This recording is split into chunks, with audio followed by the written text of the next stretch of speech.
Hello everyone, मैं Anamika Gupta from civils bridge. हमने जो बीपीएससी मेन सिलेबस मंथन सीरीज शुरू किया है, यह उसका 5वां भाग है। आज हम जीएस पेपर 2 के खंड 3 के साइंस एंड टेक के सिलेबस और उसके टॉपिक्स को डिस्कस करेंगे।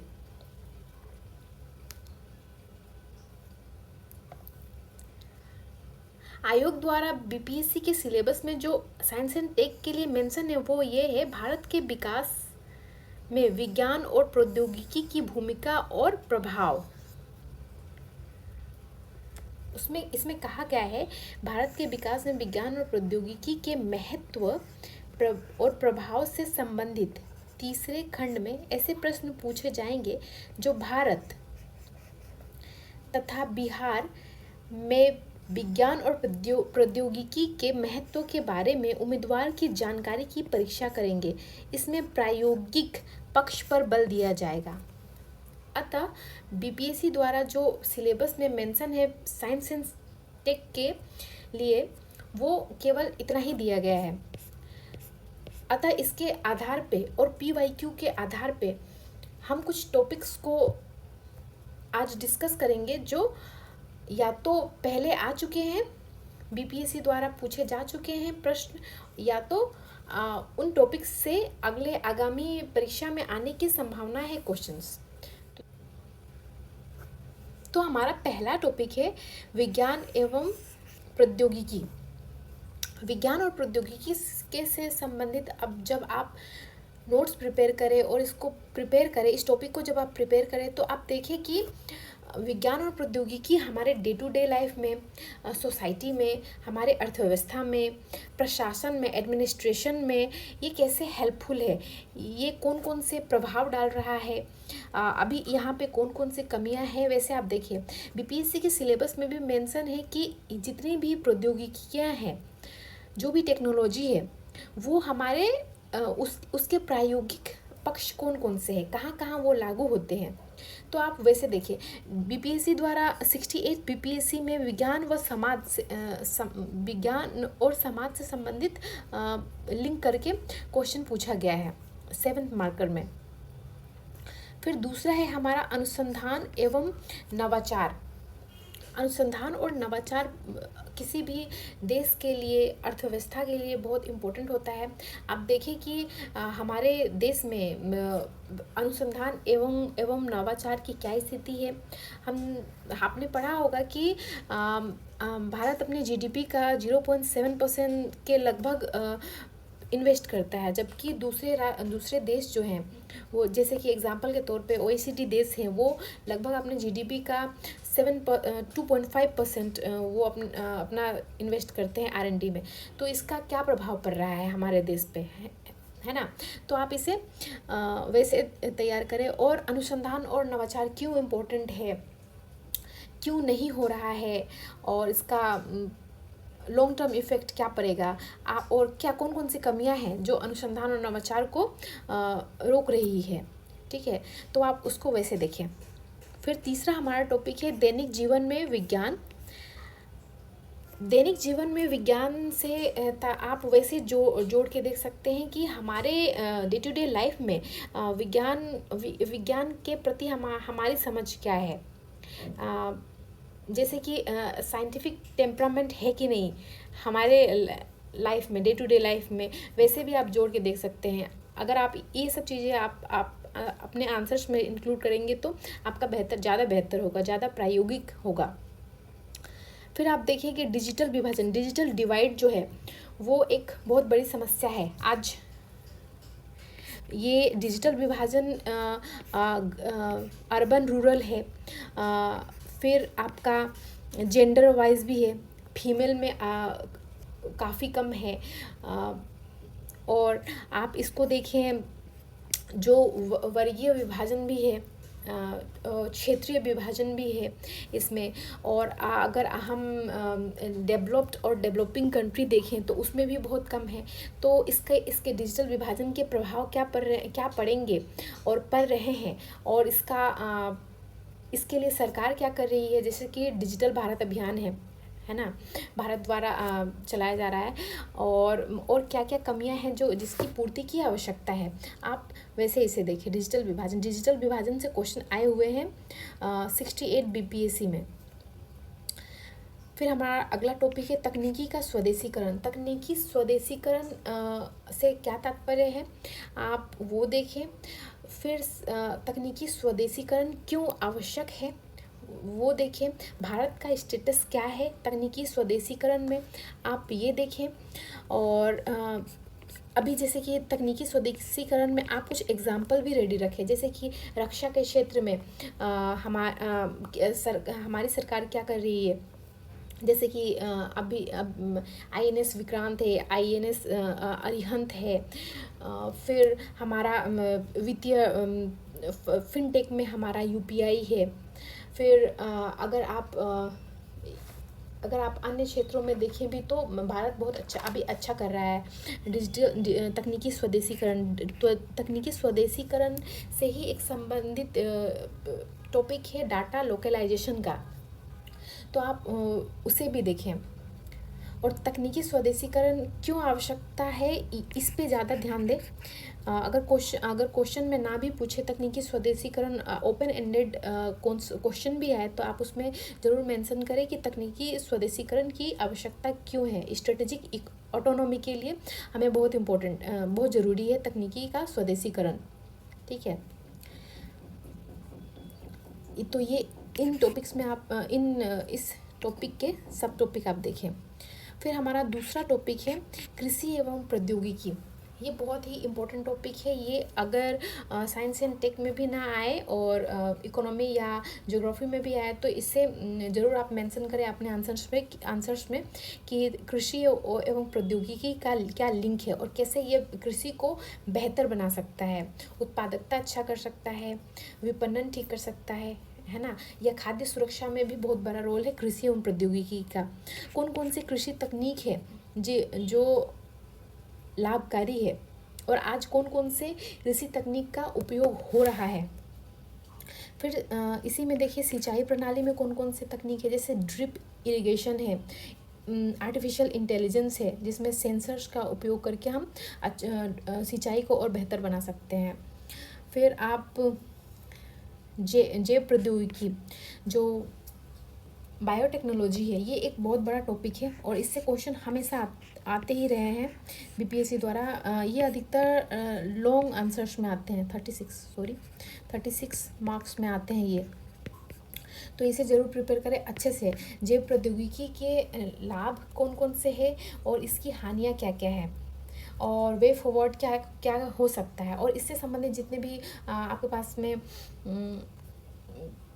जो भी इसके अन्य क्षेत्र भी है जैव प्रौद्योगिकी की, केवल कृषि ही नहीं अन्य क्षेत्र में भी कौन कौन से उपयोग है वो उसे आप देखें। फिर इसके जितने भी एग्जाम्पल्स हो सकते हैं वो आप देखें।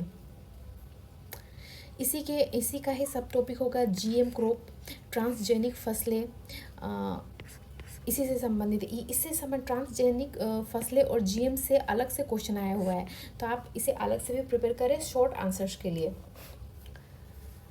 फिर ड्रोन से संबंधित क्वेश्चन 70 बीपीएससी में आया हुआ था,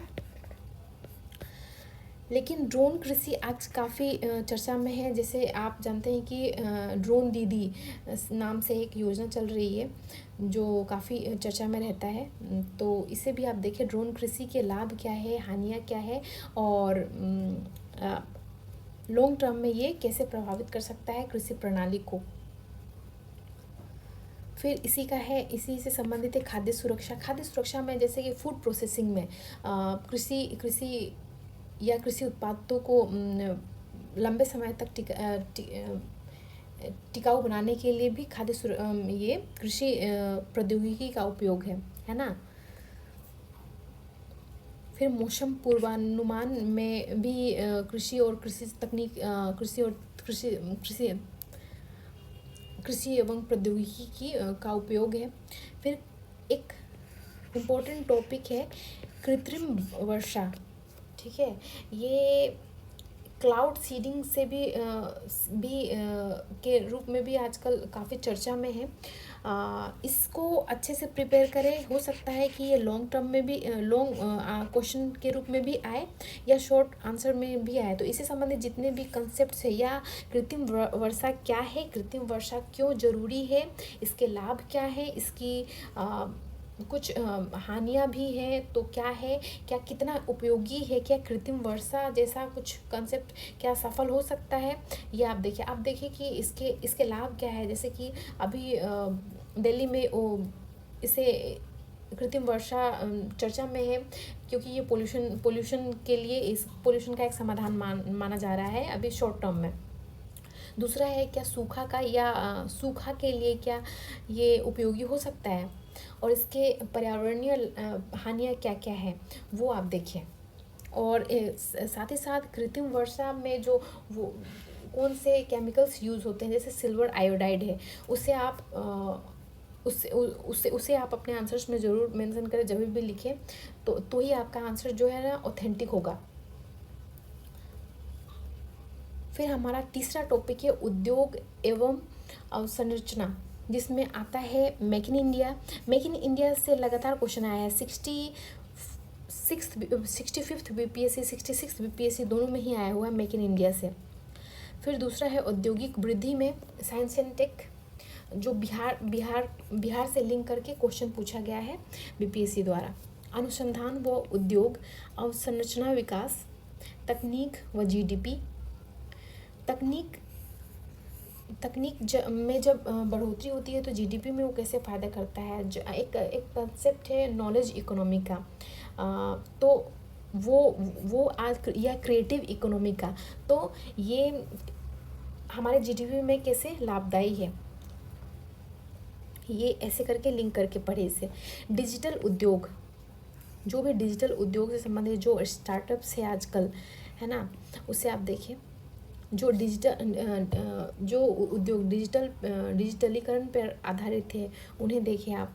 बिहार में TRAI ट्राई, ठीक है, ये ट्राई से क्वेश्चन आया था 68th BPSC में।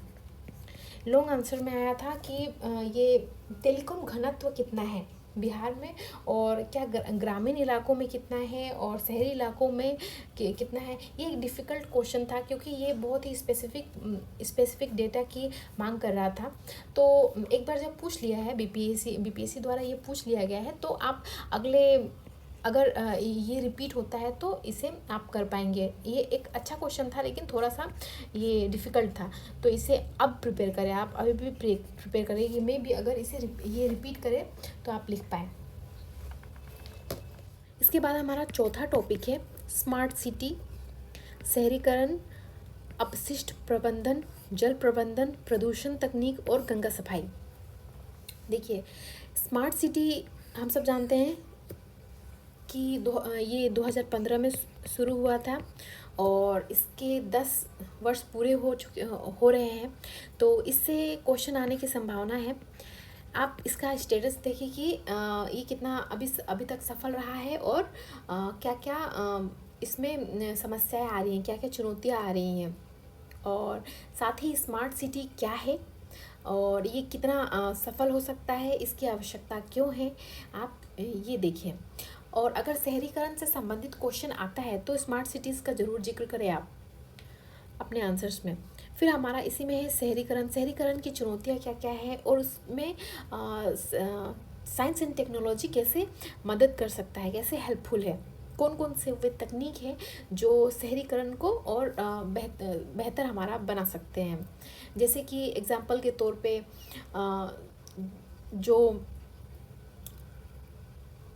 जो कचरा प्रबंधन है उसमें कौन कौन से तकनीक यूज़ हो सकते हैं, सुरक्षा से संबंधित है कौन कौन से तकनीक यूज़ हो सकते हैं, स्मार्ट मोबिलिटी का एक कंसेप्ट है वो कैसे शहरीकरण को और स्मार्ट बनाता है। तो और जैसे कि प्रदूषण और पोल्यूशन है एक बहुत बड़ी समस्या है आज शहरों की, तो इसमें साइंस एंड टेक्नोलॉजी कैसे उपयोगी हो सकता है वो आप देखें।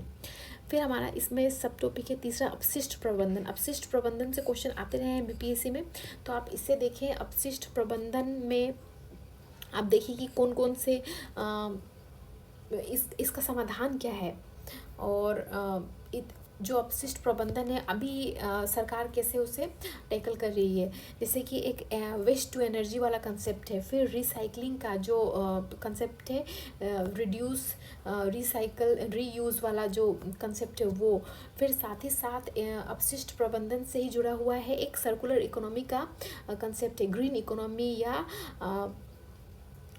जो बायोडिग्रेडेबल जो ये टेक्नोलॉजी है उससे संबंधित कौन कौन से टेक्नोलॉजीज यूज़ हो सकते हैं वो आप देखिए अपशिष्ट प्रबंधन से संबंधित।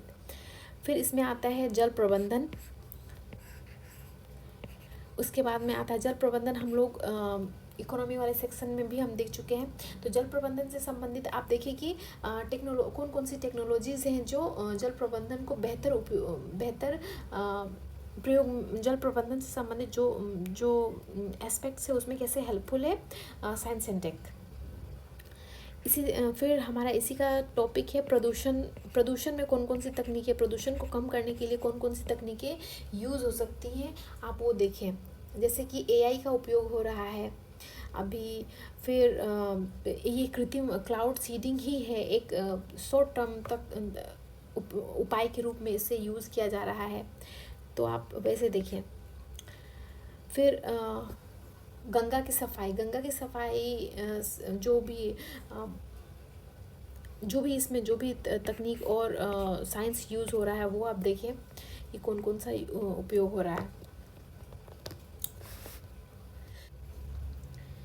इसमें है हमारा ये सतत विकास व साइंस एंड टेक्नोलॉजी, इससे संबंधित क्वेश्चन आ चुका है, SDG 16 से संबंधित क्वेश्चन आ चुका है। तो आप अन्य SDGs को भी याद रखें, जैसे कि कुछ इम्पोर्टेंट SDGs हैं, जैसे कि 3 है सस्टेनेबल डेवलपमेंट गोल 3 है जो हेल्थ से संबंधित है। SDG 6 है जो वाटर से संबंधित है। SDG 7 है जो बहुत ही इम्पोर्टेंट है, क्लीन एनर्जी से संबंधित है। तो आप और क्लीन एनर्जी में कैसे उपयोग है साइंस एंड टेक्नोलॉजी, जैसे रिन्यूएबल एनर्जी है ना, तो वो पूरा ग्रीन टेक्नोलॉजी पे ही संबंधित है। आप कृषि व खाद्य सुरक्षा में हम देख चुके हैं पहले ही, इसमें आप कृषि व खाद्य सुरक्षा में नैनो टेक्नोलॉजी उपयोग हो सकता है, बायोटेक्नोलॉजी यूज़ हो सकता है। फिर आप खाद्य सुरक्षा में जो भी पैकेजिंग से फार्म से लेके पैकेजिंग तक और उपभोक्ता तक जाने तक टेक्नोलॉजी का उपयोग किया जा सकता है और हो रहा है। फिर हमारा शहरी अवसंरचना देख चुके हैं हम, इंफ्रा जो स्मार्ट सिटी से ही संबंधित है। फिर हमारा ई शासन से संबंधित क्वेश्चन 65th और 66th BPSC में आ चुका है। तो ई शासन को कैसे हेल्प करता है साइंस एंड टेक्नोलॉजी, जो जैसे कि ये इस शासन प्रशासन को पारदर्शी बनाता है, एक्सेसिबल बनाता है, त्वरित बनाता है ना, और समावेशी भी बनाता है ई शासन, ठीक है, टेक्नोलॉजी। और कौन कौन से टेक्नोलॉजी उपयोग हो रहे हैं प्रशासन में, जैसे कि ऑनलाइन DBT है, जो भ्रष्टाचार कम करने में भी बहुत बड़ी भूमिका है। फिर साथ ही साथ जो आप RTI करते हैं, ऑनलाइन RTI कर सकते हैं, उसमें उपयोगी है। जो सारे गवर्नमेंट को इंटीग्रेट करने का जो एक प्लान है वो भी, उसमें भी ई शासन की उपयोगिता है, ई प्रौद्योगिकी की उपयोगिता है। फिर इसी का है स्वास्थ्य तकनीकें। स्वास्थ्य आजकल कौन कौन सी स्वास्थ्य सेवा को बेहतर बनाने के लिए कौन कौन सी तकनीकें उपयोग हो रही है, जैसे कि डिजिटल हेल्थ कार्ड है, स्मार्ट हॉस्पिटल का एक कंसेप्ट है, आयुष्मान भारत डिजिटल मिशन है, फिर ये टेलीमेडिसिन है। तो आप उन सब चीज़ों को देखें।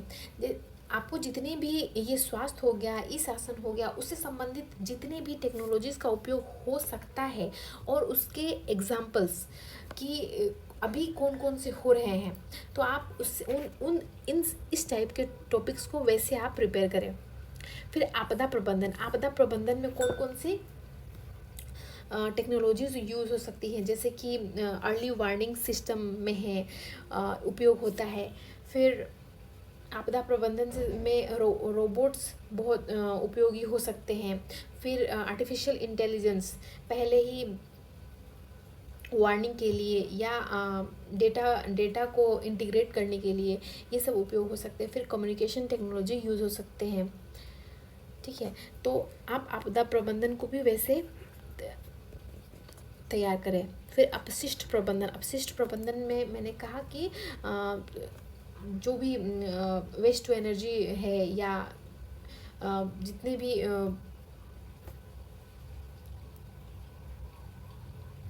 वेस्ट टू एनर्जी है या रिसाइकलिंग के जो तकनीकें हैं वो सब उसमें टेक्नोलॉजी उपयोग होता है। फिर प्रदूषण नियंत्रण में भी आप सभी देखें, जैसे कि जल प्रदूषण हो गया, वायु प्रदूषण हो गया, नॉइज़ पोल्यूशन हो गया। फिर आजकल जो लाइट पोल्यूशन है इन सब में कौन कौन से तकनीक उपयोग हो सकते हैं वो आप देखें। हमारा अगला टॉपिक है रोबोटिक्स से संबंधित। रोबोट्स का कहाँ कहाँ उपयोग है, जैसे रक्षा में औद्योगिक रोबोट, कृषि रोबोट, आपदा रोबोट में उपयोग हो सकता है। रोबोटिक मिशन है 2047, उसे आप ज़रूर देखें जब भी आप रोबोटिक्स से संबंधित टॉपिक्स को तैयार करें। फिर हमारा अगला टॉपिक है रक्षा प्रौद्योगिकी, रक्षा संरचना, मिसाइल प्रणाली, जितने भी अग्नि है, हमारा आकाश है, त्रिशूल है, ये नए जो इंडिजीनियस जो हमारे रक्षा संरचना और जो विकास किया जा रहा है उन्हें आप देखिए रक्षा प्रौद्योगिकी के सेक्शन के टॉपिक्स पे। फिर हमारा अगला टॉपिक है परमाणु ऊर्जा से संबंधित। परमाणु ऊर्जा से संबंधित क्वेश्चन हमेशा ही बीपीएससी रिपीट करते रहता है, तो ये एक बहुत ही मोस्ट इम्पॉर्टेंट टॉपिक है बीपीएससी के लिए। और इससे संबंधित जितने भी कंसेप्ट्स हैं, जितने भी क्वेश्चन आए हुए हैं वो सारे आप देखें। जैसे कि 3 चरणीय योजना है भारत की, परमाणु ऊर्जा से संबंधित 3 चरणीय योजना है, तो उसे आप देखिए कि कौन कौन से हैं, वो कैसे हैं। ठीक है, फिर रिएक्टर तकनीक कैसे कैसे है, फिर पहले यूरेनियम है, थोरियम है ना, तो उससे आप देखें। परमाणु जोखिम जो भी कौन को उसके एग्जाम्पल्स भी रखें, लिखिए, आप अपने आंसर्स में इंक्लूड करें। फिर कौन कौन से केंद्र हैं वो देखिए आप। फिर परमाणु ऊर्जा से संबंधित टेक्नोलॉजी कैसे उपयोग हो सकती है, अगर क्वेश्चन ना भी आए टेक्नोलॉजी को लिंक करके तो आप उसमें अपने आंसर्स में ज़रूर ऐड करें कि कौन कौन सी टेक्नोलॉजी यूज़ हो सकती है, जो भी परमाणु जोखिम से संबंधित जो भी आशंकाएँ हैं, जो भी इसको अपोज करने के लिए जो लोग बोलते हैं, तो इसमें उन सब आशंकाओं को कम करने के लिए तकनीक कैसे हेल्पफुल हो सकती है। जैसे कि आर्टिफिशियल इंटेलिजेंस उपयोगी हो सकती है, सेंसर जो होता है वो उपयोगी हो सकता है। फिर जो परमाणु ऊर्जा से जो भी परमाणु कचरा उत्पन्न होता है, तो उसके निपटान में कौन कौन से तकनीक यूज़ हो सकते हैं, जैसे कि रोबोटिक्स इसमें यूज़ हो सकता है। ठीक है, तो आप उन सब को देखें।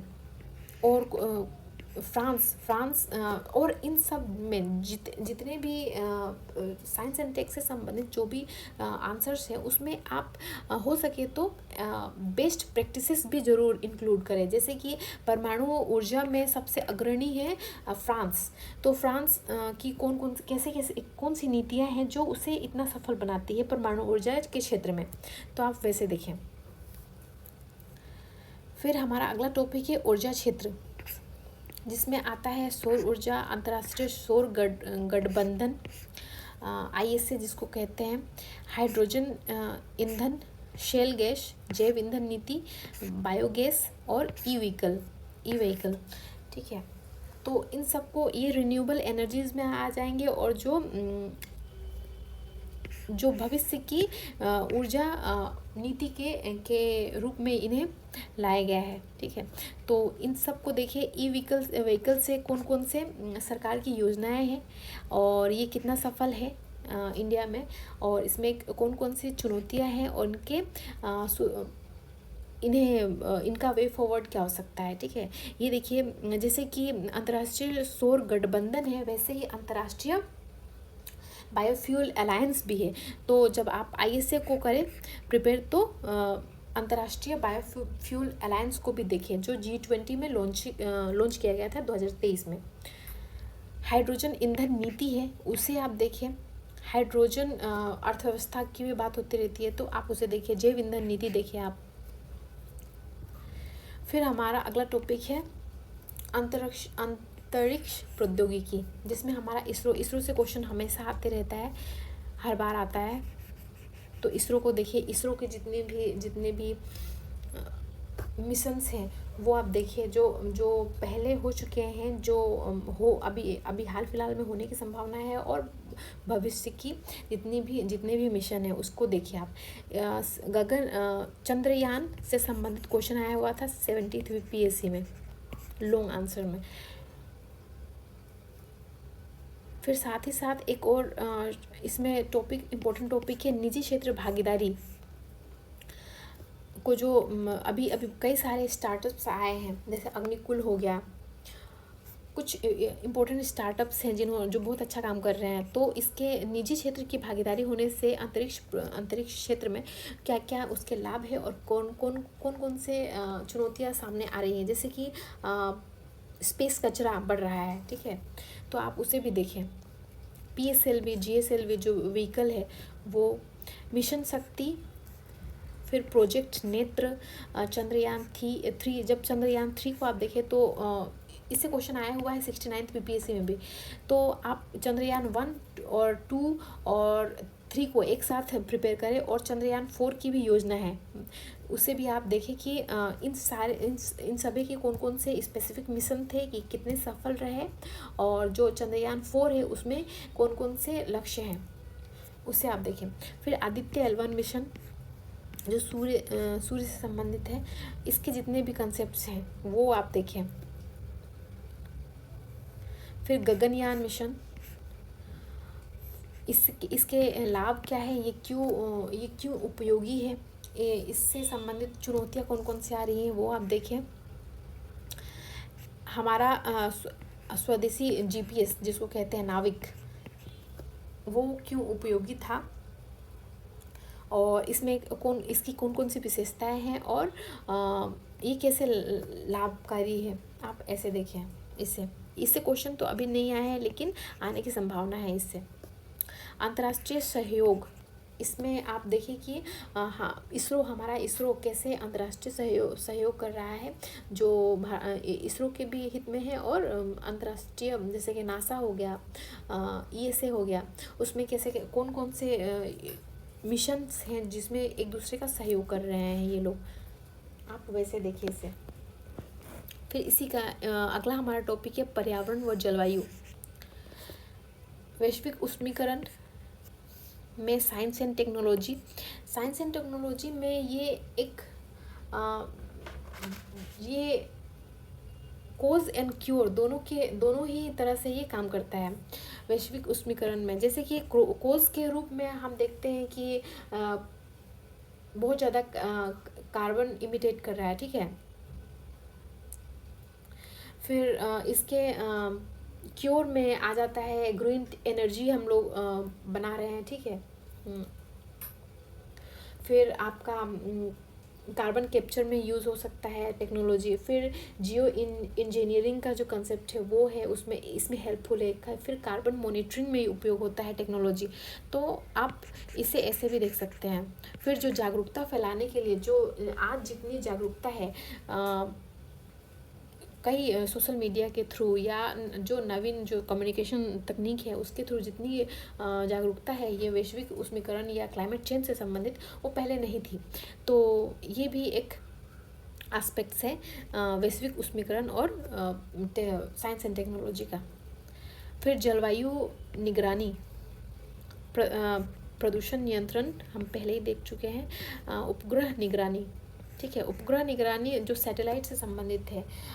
A सेट से संबंधित क्वेश्चन आया हुआ था 65th BPSC में। तो अगर ऐसा कुछ बिग होता है, ठीक है, तो उससे क्वेश्चन आते हैं जो करंट से रिलेटेड था ये।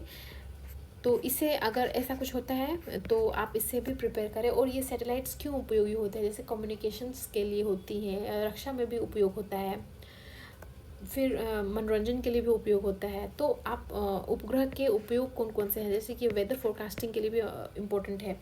तो उससे उपग्रह जब आप करें तो उसे ऐसे होलिस्टिक वे में करें।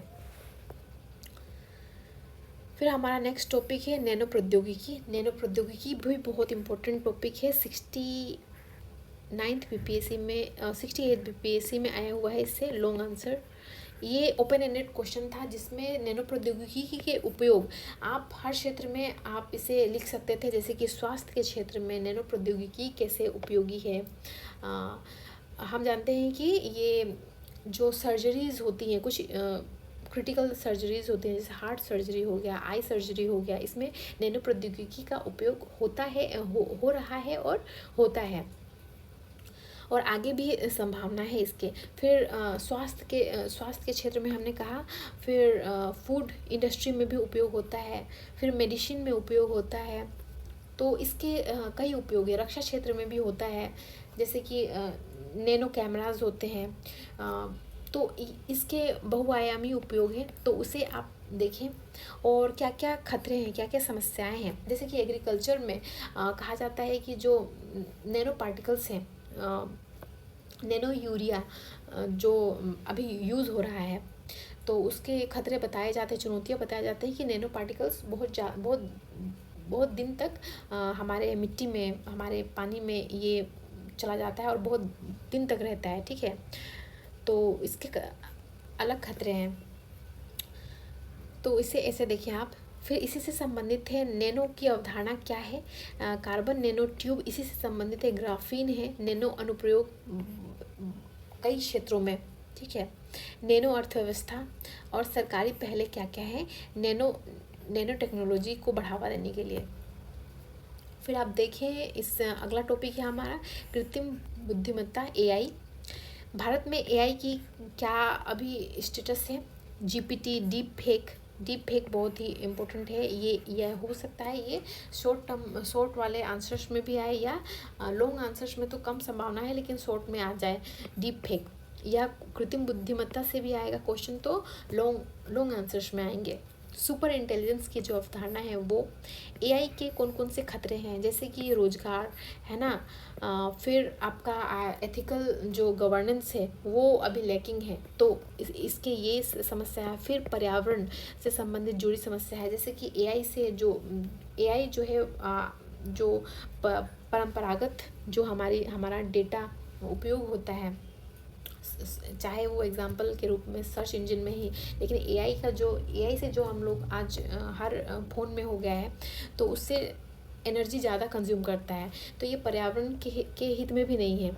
फिर रोजगार तो है ही, एथिकल है ही, तो ये कुछ कंसर्न्स है जिसे टैकल करने की आवश्यकता है। फिर AI से संबंधित सरकार की कौन कौन सी नीतियाँ हैं वो आप देखें, जैसे कि इंटरनेशनल लेवल पे, नेशनल लेवल पे क्या किया जा रहा है AI के जो कंसर्न्स है उसको लेके, जैसे कि इंटरनेशनल फोरम में क्या क्या हो रहा है। बेलेचली पार्क डिक्लेरेशन है, फ्रांस में पिछले वर्ष हुआ था, एक समिट हुआ था। फिर हाल ही फिलहाल में भारत में भी होने वाला है AI समिट, तो आप उन सब में समिट में कौन कौन से बातें निकल के आई, आप वो सब देखें। इसमें ये AI से संबंधित क्वेश्चन टॉपिक से संबंधित एक ऐसे भी आया था BPSC में, 70th BPSC में। तो AI एक इम्पोर्टेंट टॉपिक है, इसको डिटेल में आप तैयार करें। शासन में AI कैसे, इसके लाभ क्या है और इसकी हानियाँ क्या है, आप उसे देखें। वैश्वीकरण व तकनीक, सामाजिक प्रभाव क्या है। तकनीकी हस्तांतरण, ये वैश्वीकरण और तकनीक आज कैसे, आप इसे वैसे देखें कि कैसे इसने डिजिटल डिवाइड को भी बढ़ावा दिया है, लेकिन इंटीग्रेशन को भी बढ़ावा दिया है, ठीक है। तो इसके लाभ क्या है, इसकी हानियाँ क्या है, आप वो सारे देखें। हमारा अगला टॉपिक है विज्ञान, समाज व विकास, समाज व तकनीक। फिर इसी का है स्टेम शिक्षा। स्टेम शिक्षा ये 70th BPSC में क्वेश्चन आया हुआ है। स्टेम जो हमें पता है कि साइंस, टेक्नोलॉजी, इंजीनियरिंग और मैथमेटिक्स शिक्षा से संबंधित है, जो कि आपको नवाचार आधारित शिक्षा मॉडल प्रदान करता है ना। तो स्टेम शिक्षा से संबंधित क्या सरकार की कौन सी नीतियाँ हैं वो आप देखें। स्टेम शिक्षा से को सरकार काफ़ी बढ़ावा दे रही है, जैसे कि NEP 2020 में भी इसको बहुत ज़्यादा बढ़ावा दिया जा रहा है। साथ ही साथ स्टेम शिक्षा की एक कमी ये है कि इसमें जेंडर इम्बैलेंस बहुत ज़्यादा है। तो जो फीमेल्स हैं वो उनका प्रतिनिधित्व स्टेम शिक्षा में बहुत कम है, तो सरकार उसे भी बढ़ावा देने के लिए कई सारी योजनाएं चला रही है, जैसे किरण योजना है, जिसके द्वारा लड़कियों को भी स्टेम शिक्षा को परस्यू करने के लिए सरकार काफ़ी बढ़ावा दे रही है। ठीक है, तो आप उसे देखें। फिर समावेशी विकास में साइंस एंड टेक का कैसे रोल है वो भी आप देखें कि साइंस एंड टेक्नोलॉजी कैसे समावेशी विकास को बढ़ावा देता है। इसका सबसे बड़ा एग्जांपल है UPI, है ना। फिर जनधन मोबाइल, ये सब समावेशी विकास को बढ़ावा देती है। फिर बिहार के विकास में साइंस एंड टेक्नोलॉजी कैसे उपयोगी हो सकता है। साइंस एंड टेक्नोलॉजी बिहार के विकास में बिहार ही क्यों, हर राज्य या हर क्षेत्र के विकास में साइंस की बहुत बड़ी उपयोगिता है ना।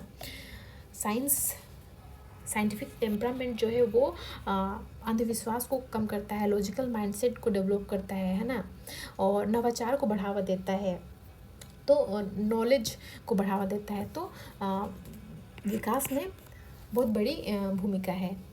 ठीक है, फिर ये क्वेश्चन आया हुआ है बिहार के विकास में साइंस एंड टेक का। फिर मानव संसाधन व साइंस एंड टेक्नोलॉजी हर क्षेत्र में, जैसे शिक्षा के क्षेत्र में, स्वास्थ्य के क्षेत्र में, हमारा पूरा लाइफस्टाइल जो है वो साइंस एंड टेक्नोलॉजी पे आज निर्भर है। लेकिन जब हम उसका उपयोग नहीं जानेंगे, वो कैसे निर्मित होता है, तो फिर मानव संसाधन का सदुपयोग नहीं हो पाएगा, डेमोग्राफिक डिविडेंड का उपयोग नहीं हो पाएगा। और इस युग में जहाँ चारों ओर हम लोग घिरे हुए हैं साइंस एंड टेक से, तो इसकी जानकारी होना बहुत इम्पोर्टेंट है, बहुत उपयोगी है। ठीक है, फिर हमारा नेक्स्ट टॉपिक है राष्ट्रीय नीतियाँ, जैसे कि AI नीति।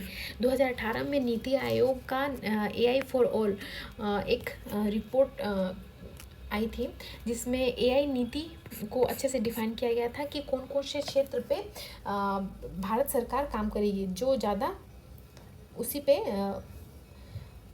आधारित होगी, उसको बढ़ावा दिया जाएगा। जैसे कि स्वास्थ्य के क्षेत्र में, कृषि के क्षेत्र में, पर्यावरण में, ऊर्जा में, अर्थव्यवस्था में, है ना, उसे बढ़ावा देने की बात हो रही थी, तो आप उसे देखें। फिर रोबोटिक्स नीति है, सरकार की रोबोटिक्स नीति है जो ऑटोमेशन और एम्प्लॉयमेंट को टारगेट करता है। फिर R&D को बढ़ावा देता है ना। फिर जैव प्रौद्योगिकी नीति है जो जैव आधारित अर्थव्यवस्था को बढ़ावा देने के लिए इसे लाया गया था। फिर हमारा आता है ऊर्जा नीति। हम जानते हैं कि भारत अपना क्रूड ऑयल का लगभग 80 to 85% आयात करता है, तो इस पे उस आयात पर निर्भरता कम करने के लिए सरकार द्वारा ऊर्जा नीति लाई गई थी। ठीक है, और उसमें रिन्यूएबल एनर्जी का भी बहुत को बढ़ावा देने की बात की गई थी, तो वो उससे संबंधित है ऊर्जा नीति। फिर इससे ऊर्जा नीति के से संबंधित कौन कौन सी सरकार की योजनाएं हैं, आप उसे देखें।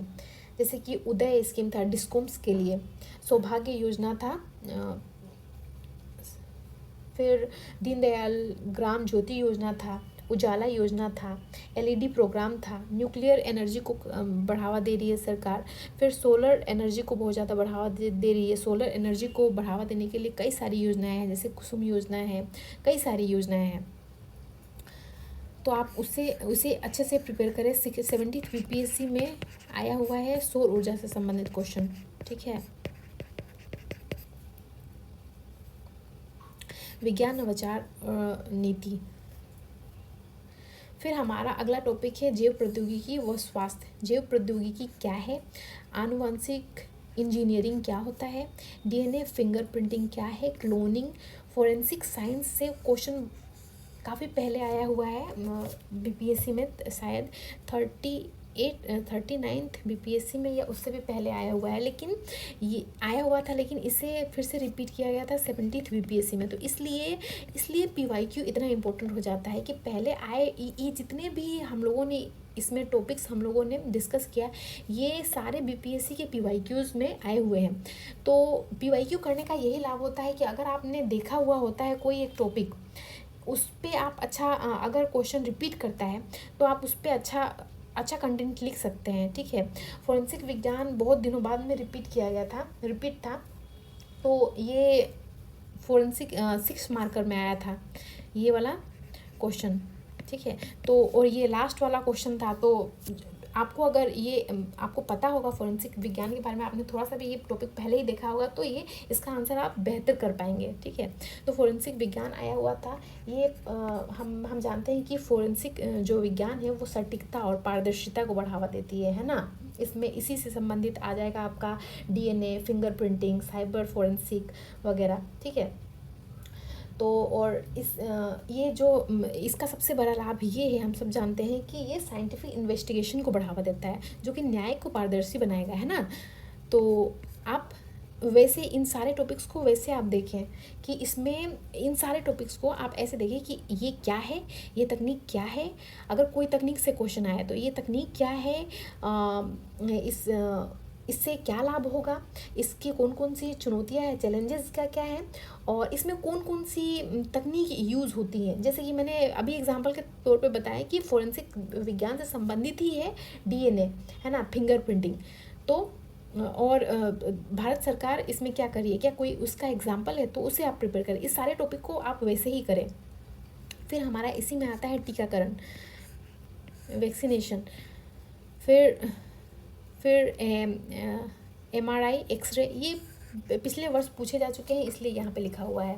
ये शायद अब इतना ही इम्पोर्टेंट ना हो, लेकिन पीवाईक्यू में था तो यहाँ पे लिखा हुआ है। आप इसे देख ले बस कि ये क्या है, आप इसका एक डेफिनेशन देख ले और उपयोग 1 2 3 देख ले, फिर एनाफ होगा इसके लिए। कोविड नवाचार, ये क्वेश्चन आया हुआ है 69th बीपीएससी में, ठीक है, कि कोविड ने किन किन क्षेत्रों में नवाचार को बढ़ावा दिया। जैसे कि हम जानते हैं कि स्वास्थ्य के क्षेत्र में कई नवाचार हुए, जैसे कि आपका RT-PCR था, फिर आपका mRNA वैक्सीन थे, ये सब कई सारे नवाचार हुए कोविड काल में। तो ये क्वेश्चन आया हुआ है बीपीएससी में, तो आगे भी आने की संभावना है ना। तो इसे आप देखें। फिर डिजिटल स्वास्थ्य में कई सारे इनिशिएटिव्स आए हुए हैं, जैसे कि जो ई-संजीवनी, स्मार्ट OPD, है ना, स्मार्ट हॉस्पिटल का जो कॉन्सेप्ट है, ये सब आया हुआ है, तो आप इसे भी देखें। हमारा नेक्स्ट टॉपिक है सूचना प्रौद्योगिकी, कंप्यूटर, है ना। कंप्यूटर से भी क्वेश्चन आते रहते हैं, पहले भी आए हुए हैं। फिर एक आया हुआ है 68 बीपीएससी में इंटरनेट और इंट्रानेट। इंटरनेट की जो अवधारणा है वो काफ़ी ओपन एंडेड है, ठीक है। और इंट्रानेट होता है जो वो थोड़ा सा क्लोज होता है, थोड़े से कम क्षेत्र में ये होता है, ठीक है। तो इंटरनेट और इंट्रानेट क्या है और इसकी उपयोगिता क्या है, इसके लाभ क्या है ना, इसके उदाहरण के साथ में इस टॉपिक को आप देख लें। फिर हमारा आता है सॉफ्टवेयर उद्योग के विषय में अगर क्वेश्चन पूछे तो आप देखिए कि सॉफ्टवेयर उद्योग कहाँ अभी स्टेटस क्या है इंडिया में सॉफ्टवेयर उद्योग का, है ना, और इसकी समस्याएं क्या है। इसकी समस्या हम जानते हैं कि सॉफ्टवेयर उद्योग में ब्रेन ड्रेन की बहुत ज़्यादा समस्या है, तो आप वो देखें। ऑप्टिकल फाइबर जो फास्टेस्ट इंटरनेट के लिए है और इसका उपयोग हो रहा है ग्रामीण क्षेत्रों में इंटरनेट की तीव्रता बढ़ाने के लिए, है ना। ऑप्टिकल फाइबर क्या होते हैं वैसे आप देख सकते हैं। सुपर कंप्यूटर क्यों उपयोगी है, ये क्या है, क्यों उपयोगी है ना। औद्योगिक क्रांति 4.0 के लिए बहुत इंपॉर्टेंट है ये सुपर कंप्यूटर। हमारे कौन कौन से सुपर कंप्यूटर्स है, जैसे परम सिद्धि है ना, परम शिवाय है शायद, हाँ परम सिद्धि है ना। तो ये सब देखिए हमारे कौन कौन से सुपर कंप्यूटर है और हम कितने आगे हैं इसमें। दूरसंचार के क्षेत्र से भी संबंधित क्वेश्चंस आते रहते हैं, तो आप उसे देखिए कौन रेगुलेट करता है। हम जानते हैं ट्राई इसको रेगुलेट करता है और इसकी कौन कौन सी समस्याएं हैं दूरसंचार के क्षेत्र में, जैसे कॉल ड्रॉप की समस्या होती है, इंटरनेट स्पीड की समस्या होती है ग्रामीण इलाकों में, है ना। 4G 5G 6G इसी से संबंधित है ना। और बिहार में क्या हो रहा है ना, एक डिजिटल बिहार मिशन भी है ना।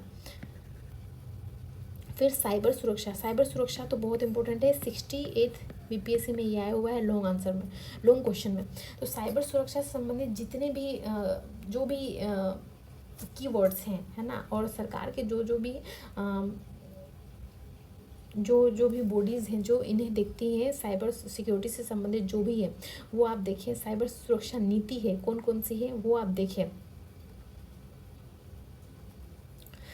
फिर वाईफाई से क्वेश्चन आया था 70th बीपीएससी में, लॉन्ग क्वेश्चन आया हुआ था।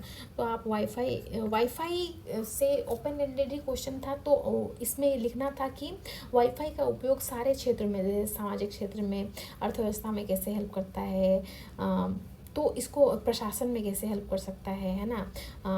तो इसको वैसे लिखना था और ये काफ़ी अच्छा क्वेश्चन था, लेकिन हाँ 36 मार्कर के लिए थोड़ा सा डिफ़िकल्ट था ये।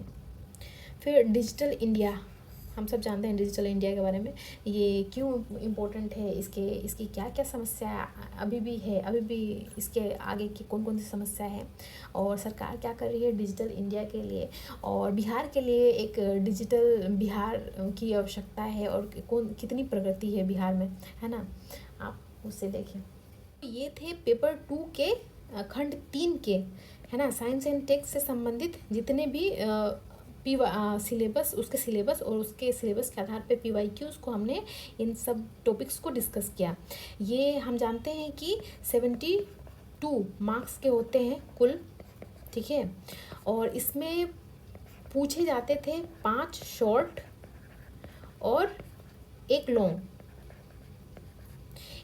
क्वेश्चन पूछे जाते थे। लेकिन इस बार जो है 70th बीपीएससी में शॉर्ट जो आंसर थे, शॉर्ट क्वेश्चन जो थे वो 6 थे, ठीक है। तो इस बार इसमें 7 क्वेश्चन हुए, एक लॉन्ग और 6 शॉर्ट थे। तो इस बार ये था, और ये कुल होते हैं 72 मार्क्स के।